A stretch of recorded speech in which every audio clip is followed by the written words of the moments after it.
Perilymph fistula is currently defined as a tear between the inner ear and the middle ear, affecting the oval window or the round window.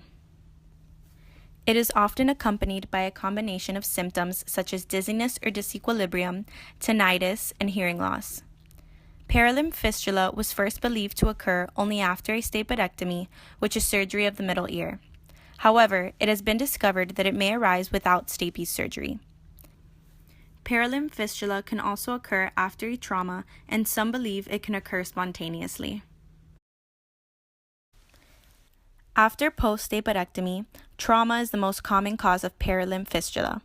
Traumatic perilymph fistula may be a direct trauma, such as a head injury, a barotrauma, which may occur from flying or diving, or an acoustic trauma, which is caused by exposure to loud noises such as gunfire, loudspeakers, or firecrackers. Patients diagnosed with spontaneous perilymph fistula have symptoms that seem to be unrelated to a traumatic event. While traumatic perilymph fistula is more widely accepted, spontaneous perilymph fistula is highly controversial. Some otologists have even rejected the idea that spontaneous perilymph fistula exists because they have never observed a case in a patient of their own. Perilymph fistulas can be hard to differentiate from Meniere's disease. However, there are three criteria that we can use to distinguish the two. First, perilymph fistulas often appear after trauma to the head. This is referred to as barotrauma because the trauma is caused by pressure. In a study cited by Hornibrook, 79% of patients diagnosed with spontaneous fistulas after further investigation actually had symptoms that began soon after an event involving physical or mechanical stress. Only 1/3 of those with fistulas had no history of ear surgery or trauma. Secondly, in patients diagnosed with a perilymph fistula, tinnitus was not reported to be a chief symptom. And of a smaller note, patients with perilymph fistulas have described a feeling of being off balance, which clinicians have identified as vertigo. However, it's important to note that vertigo is the hallucination of motion, not just being off balance. Meniere's disease, on the other hand, is characterized by vertigo. Perilymph fistulas can also be similar in presentation to infections, tumors, and a central nervous system disorder. The following procedures can help distinguish perilymph fistulas from these types of disorders. Beta transferrin is a procedure to test if the fluid found in the ear is perilymph. If the fluid is not perilymph, then a fistula is highly unlikely. Furthermore, the presence of what's called the Tullio phenomenon can indicate that a perilymph fistula is present. The Tullio phenomenon is when someone gets dizzy after hearing a loud sound. However, across multiple sources, there has been no real gold standard found to diagnose perilymph fistulas, indicating that much more research needs to be done on the disorder.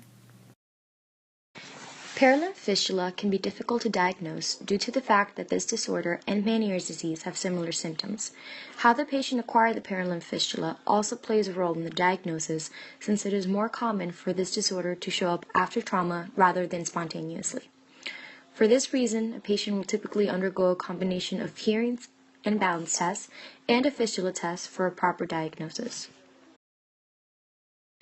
Conducting a hearing test is essential in order to establish the site of the fistula and to exclude other causes of the symptoms. The results of an audiogram of someone with perilymph fistula will typically show a unilateral sensorineural hearing loss.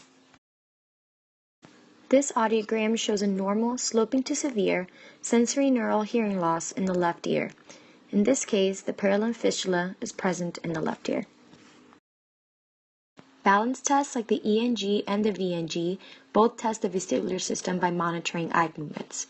The difference between these tests is that the ENG places electrodes on the mastoid muscles around the eyes to monitor eye movements, and the VNG uses goggles that have an infrared camera that monitors the eye movements. Both of these tests look to see if the vestibular part of the inner ear is the cause for a person's dizziness and imbalance resulting from a fistula. Here you can visually see the differences between the ENG and the VNG. The fistula test also records eye movements, but it also involves pressurizing each ear canal. If the pressure is transmitted to the labyrinth and causes nystagmus, a person will test positive for perilymph fistula. In a person with a healthy ear, the change in pressure is not transmitted to the labyrinth and does not cause nystagmus, resulting in a negative test. Unfortunately, treatment for Perilymph fistulas hasn't been well documented. However, treatment can be done in the form of what's called exploratory tympanotomy, which is when doctors examine the middle ear during surgery. When a fistula leak is present, the surgeon will graft the area. Sometimes, the surgeon will graft the area even without the presence of a leak. Rehabilitation is aimed at preserving this graft. This includes avoiding heavy lifting, straining, or anything else that would increase intracranial pressure.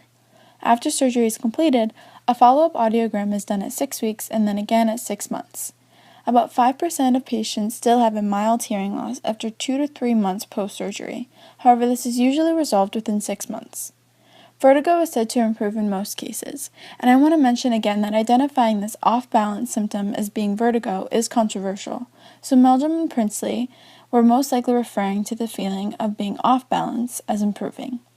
In short, much more research needs to be done to solidify the symptoms and treatment for assessing Perilymph fistulas.